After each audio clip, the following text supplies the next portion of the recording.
I've been invited to speak to you about the sort of public engagement that I'm involved in. I'm an academic.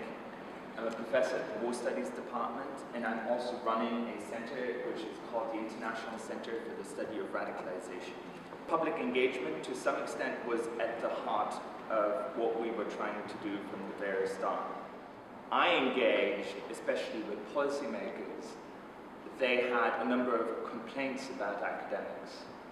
I think there were 4 core complaints. The first was that when you commission a piece of research, it takes way too long for it to be completed. The second problem is, of course, the usual thing that you always get when you're an academic, which is that it is too ivory tower, it is too abstract. The third complaint was that academics often are too lazy to make an effort to communicate to the public, and that I can agree. I've forgotten the 4th point now.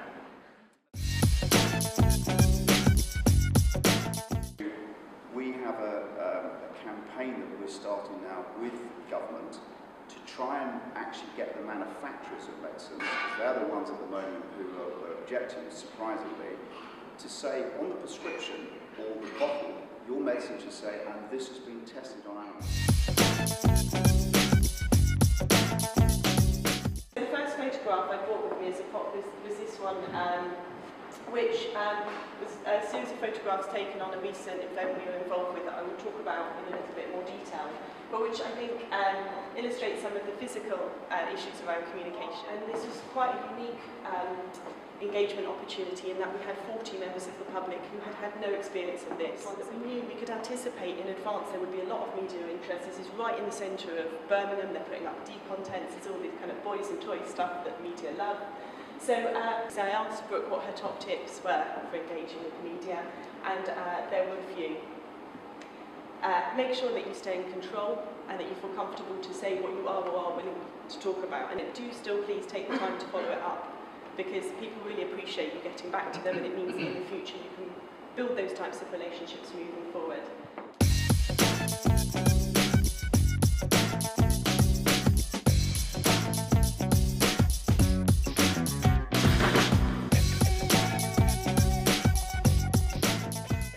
It's really nice to be here. I'm very excited about it. But it's really my job to kick us off and to say how pleased I am we're having this event. The ESRC Festival is really about the importance of social science in terms of making a difference in people's lives. And it's really nice to get to hear about the exciting research that is taking place within the college.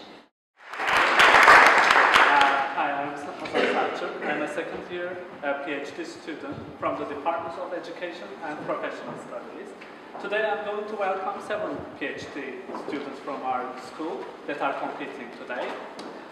For each contestant, I will welcome them on stage and take questions from the jury and from the audience.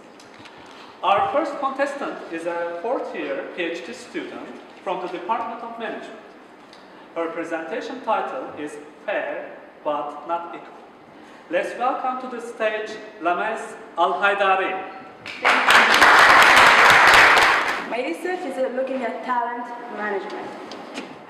So this research, in my perspective and in what everything is available currently, will help organizations, will help managers, will help employees, current and potential employees, will help students as well.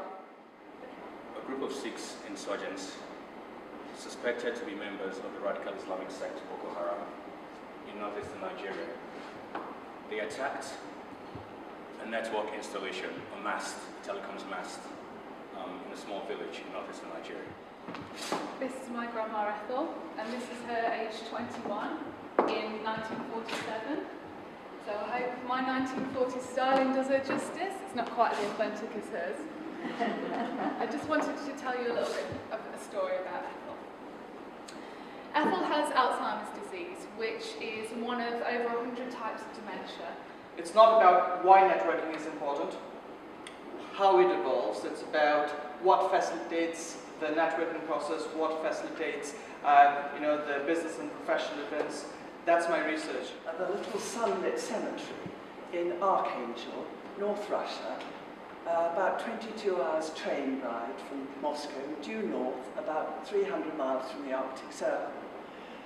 And in this little cemetery, which is beautifully maintained by the Commonwealth War Graves Commission, there are about 200 graves, and they're all British graves. Number one, and then can you tell me what this is? Shovels? Shovelhead. I found this on the battlefield in France, where my grandfather and his company had to dig a trench across on the 1st of July. What do you know what this is?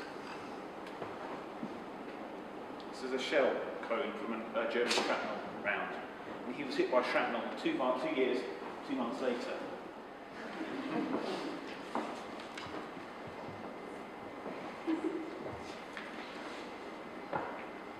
Well, this paper that I've just handed in to you is your genetic test result for a cancer gene. Receiving a positive result means that you have a gene mutation, and that means that you have nearly 100% certainty of developing this type of cancer at some point during your lifetime.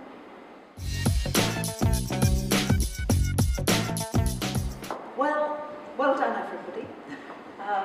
I certainly enjoyed that experience, and I'm going to first of all ask my fellow judges to each say a few words about what they enjoyed and any advice that they might like to give to you. And then I might supplement that depending on what they say. And then I have the great pleasure of being able to announce the winners.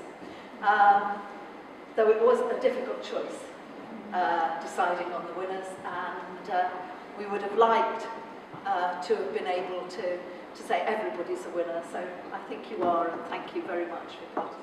The third prize is awarded to Catherine Boylan. Thank you very much. The second prize is awarded to Tom Thorpe.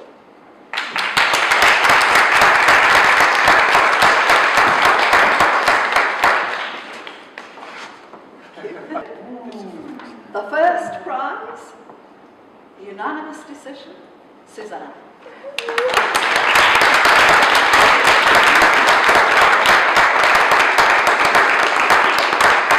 You have to come closer up. Move down a little bit. So a round of applause for everybody for.